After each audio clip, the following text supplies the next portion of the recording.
Hoy nos vamos a sumergir en la vida de una figura gigante, quizás no tan conocida como debería, pero que es absolutamente clave para entender la historia de América. Santo Toribio de Mogrovejo. Para empezar, lanzo una pregunta.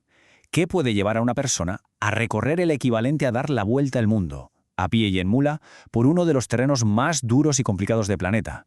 Pues esa es la increíble historia que vamos a descubrir hoy. Este va a ser nuestro viaje. Veremos su alucinante cambio de juez a arzobispo, la misión descomunal que asumió, cómo se convirtió en el defensor de los más débiles, el legado tan potente que nos dejó y, para terminar, una reflexión sobre su mensaje más profundo. Venga, pues vamos al lío. Nuestra historia no arranca en una iglesia ni en un convento, no. Empieza en los tribunales de la España del siglo XVI. Allí, Toribio de Mogrovejo era un prestigioso hombre de leyes. A ver, su carrera iba sobre ruedas. Nace en una familia noble, se licencia en Derecho y va subiendo escalones hasta ser nada menos que juez inquisidor en Granada. Su futuro parecía estar en el mundo de las leyes, vamos, muy lejos del sacerdocio. Y aquí es donde todo da un giro de 180 grados. El rey Felipe II, que se enfrenta a una crisis tremenda en el virreinato del Perú, hace algo que nadie se esperaba. Propone a un laico, a un juez, para uno de los puestos más complicados y conflictivos de todo el Nuevo Mundo, el de arzobispo de Lima. Y uno se pregunta, ¿por qué?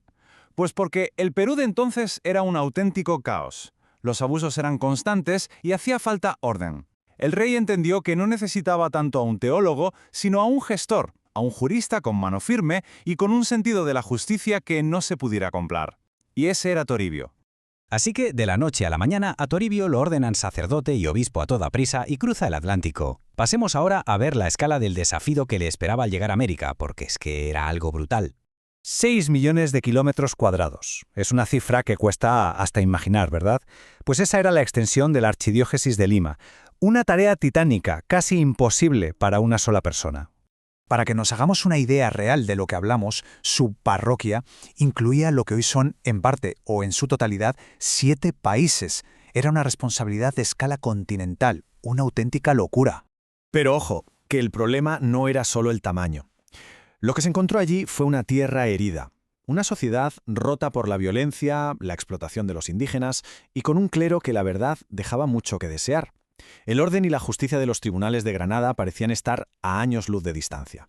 Y ante este panorama, ¿qué hace Toribio? Pues desde luego no se queda calentando el sillón en su palacio de Lima. Su vida se convierte en una misión constante, que podemos entender como si hubiera superado 3 grandes pruebas. La primera, la prueba física, que es una barbaridad. Recorrió su diócesis entera 3 veces, 40.000 kilómetros. Y no en coche oficial, claro, sino a pie o en mula, durmiendo en el suelo.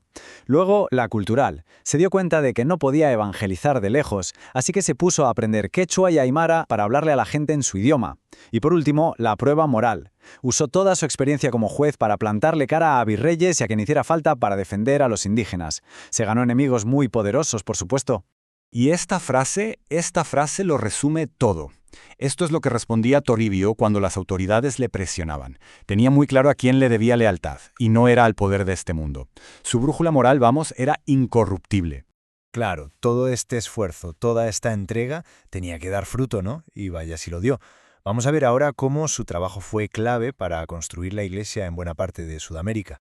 Es que Toribio fue más que un pastor, fue un arquitecto. Con su mente de jurista organizó concilios y sínodos, no para hablar, sino para crear un marco legal y pastoral que pusiera orden en todo aquel caos. Fundó el primer seminario de América. ¡Ojo! Una idea genial para formar un clero local que entendiera a su gente. Y los números son de vértigo, pero atentos a esto, que es lo más increíble. Entre las más de 800.000 personas que confirmó, estaban 3 futuros santos, Santa Rasa de Lima, San Martín de Porres y San Juan Macías. Estaba literalmente sembrando la santidad del futuro.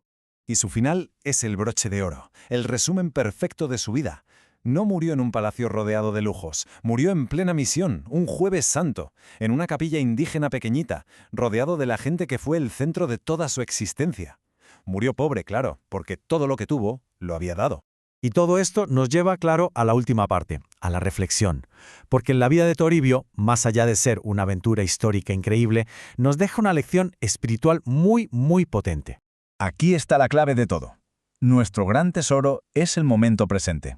Esta frase era su motor. No vivía pensando en el futuro ni lamentando el pasado. Para él, cada instante era una oportunidad única, un tesoro que había que aprovechar al máximo. como si en cada segundo se jugara la eternidad. Su ejemplo es una sacudida, una invitación a que salgamos de nuestra comodidad, a que no vivamos la fe en piloto automático, sino que seamos activos, misioneros, allí donde estemos, en nuestra familia, en el trabajo, con los amigos, a buscar a la gente, a escuchar, a construir, a actuar, en definitiva. Y terminamos con esta pregunta que queda en el aire. No se trata de que recorramos 40.000 kilómetros, claro. Se trata de pensar cómo, en nuestro día a día, en nuestro pequeño camino, podemos aprovechar cada momento para servir, para construir y para darle un sentido más profundo a nuestra vida, con esa misma entrega que demostró él. Ahí queda, para reflexionar.